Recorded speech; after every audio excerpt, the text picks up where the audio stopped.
Haunted door mystery revealed. I moved into my new apartment with the excitement of starting fresh, but it wasn't long before I noticed the oddity, a small, ornate door tucked away in the corner of my living room. At first, I thought it was a charming quirk, a remnant of some bygone era.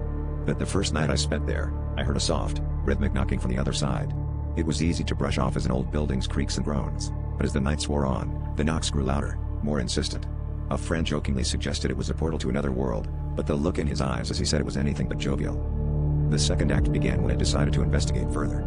I recorded the knocking on my phone, hoping to catch some logical explanation when I played it back. What I heard was a voice, barely a whisper, but unmistakably a voice saying my name. Chills ran down my spine.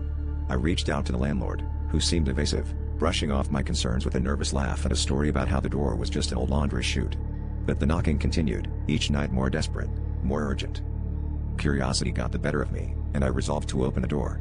With a flashlight in one hand and my phone in the other, I twisted the ancient knob.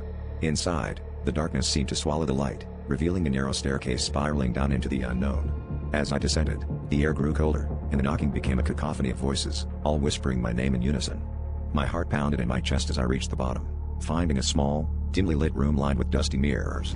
In each reflection, I saw myself, but the eyes staring back were not my own. In the climax, I realized the truth. The knocking was a warning. The reflections began to move on their own, their mouths twisting into sinister smiles.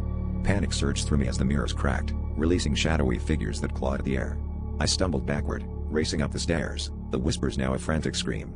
I slammed the door shut, locking it tight. The knocking stopped, replaced by eerie silence. I moved out the next day, leaving the secret door and horrors behind, but the feeling of eyes watching me has never left. The door may be closed, but the fear remains, a haunting reminder of what lies beyond.